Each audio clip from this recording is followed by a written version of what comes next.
Welcome back, Math Marvels. We're going to look at some percent change problem today, and in this case we're going to talk about markups. That means when a price increases, it goes up in price. So we're going to look at this in two situations. Let's start off with the first one. Jack's Con Ed bill was $97.62 this month. It was $86.44 last month. It happened a lot to me over the winter, where one month it was one amount and the next month it went up a lot more. And we want to know what was the percent increase of his bill. So how much did the price change is the first thing we're going to figure out, and how do we represent that change as a percent. So there are two things we're really figuring out here. Here's what we know. We know that the price went up from $86 to $97 and change. And we know what the original price was. So that is going to be our 100%. Our original price will represent 100%. And we're figuring out how much it changes from here. So it's going to go higher. And we want to measure that change in price as a percent. So this will be a lot. So please make sure you're looking through as I'm modeling this out, and hit pause. So let's map this out in terms of a plan. And the first thing we're going to do is we're going to find out, well, how much did the price change? And I'm just going to use simple subtraction for that. That's how much the price will go up. Then we're going to use math to set up the table. And I want to look at the change in price over the original price. So instead of part to whole, we're using change over the original. Our second ratio is going to be the percents we have. So we want to know that percent change. So that will be the unknown over 100. And we're going to use our original price on the bottom, which we know is $86.44. And whatever answer we get after we subtract will be on top of that. We're going to write our equation using cross products, and then we'll solve for the unknown. That will tell us our percent change. Let's hit pause and jot this down. And again, as you're watching me model, look at these notes and see how my plan is working itself out through the problem.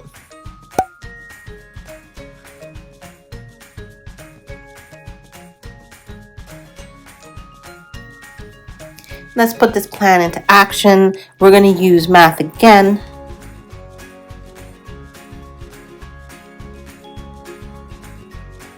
And we're going to identify the change over our original amount.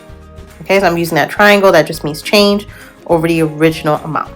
So let's look at our problem again. We know that the bill was $86.44, and now it's $97.62. So how much did it change? Well, it definitely went up, and we can just use our calculator to figure out how much it went up. 97.62 minus 86.44, and it changed $11.18. So that's how much it increased. It went up $11.18, and the original amount was 86.44. That's how it started off. That's what it was. So that's what we want to figure out. We want to know what is the percent change. And we know that $86.44 represents the whole thing. So this is if it was just 100%. And we want to know what percent, what part did it change. So we're going to do our cross multiplication, and we get 86.44 times the number is equal to 1118 times 100. Luckily, these are easy enough numbers so far.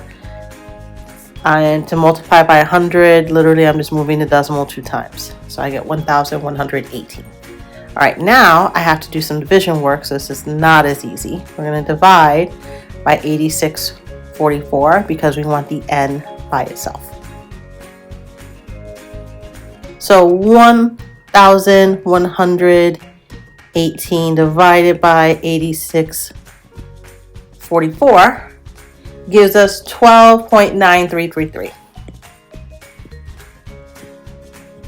So that's the percent change. Let's put that into our notes. The bill increased 12.93%. if I had more space, I'd write that a longer sentence showing the original and the change in there. But this is, again, just one way we can use our math tables to our ratio tables to do this type of problem. Again, I just use the change, how much it changed. And in case you want to see, because I don't see it on my notes, all I did was 97.62 minus 86.44 to get 11.18. So that's my change. Here's my original amount. This was the new amount. Let's hit pause so you can jot this down into your notes.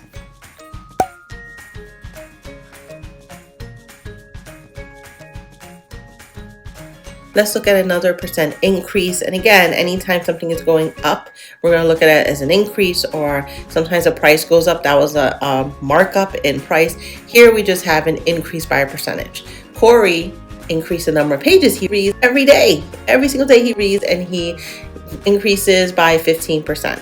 So if he initially reads 60 pages, so imagine he's 60 pages in, how many pages does he read now? So what are they asking? If Corey increases his reading by 15%, what page has he read at this point? So we're going to find what is 15% higher than 60. So we know 60 is the original amount. So that's going to be important. We know it goes up 15% from the 60. And we know that we can represent that percentage as a ratio. Okay, so we want to know what is 15% of that number. So here's our plan. We're going to use math again to set up the table.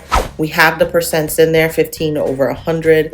And again, because this is 60 as an original amount, I'm going to put the 60 in the same row as 100. So we'll add a number over 60. We'll use the same math. We're going to find the cross products, and that will give us the 15% of 60. Okay, that's how we'll figure out the end. So that's not going to tell us what page he's on now. So we have to do one more step. We have to take whatever that 15% is and add it to 60. That way we know what page he's on now. So that's going to be our plan. Again, let's jot this down in your notes so you can see my plan in action and check off as I go through each step.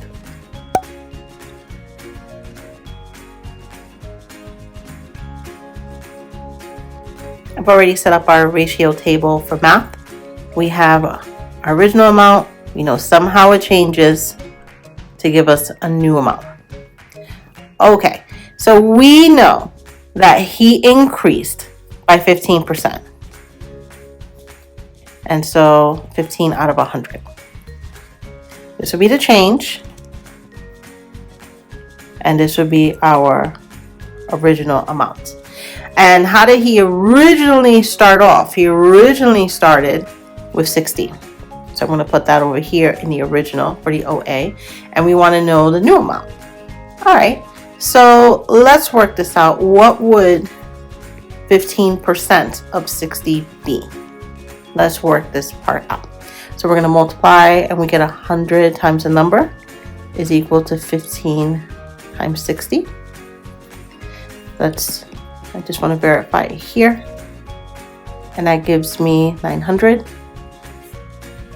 100n is equal to 900. I want the n by itself, so we're going to divide both sides by 100. So n is equal to 9.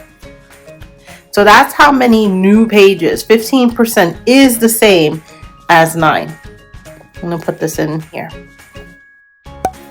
Okay, so then how many pages has he read now? So he read 60, and now he's added 9 more. So I'm going to put those together. His new amount, so he was at 60, he added 9.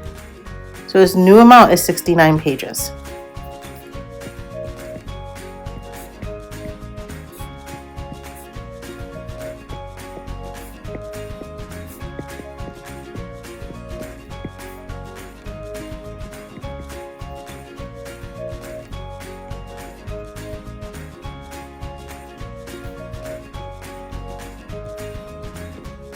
There we go.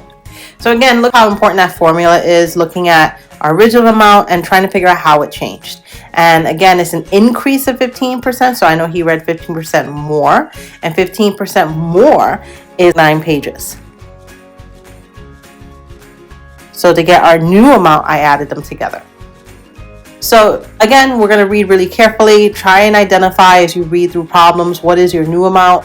What is your original amount? Is there a change? And what are you trying to figure out? Are you trying to figure out the change in the problem? Are you trying to figure out what the original amount was? Or are you trying to figure out what the new amount is going to be? And all of those things are going to be really helpful. And this math ratio table is going to help you figure out those pieces as long as you set it up correctly. This is going to take practice, Math Marbles. So take your time, ask a ton of questions, and I'll see you in the next lesson. Take care.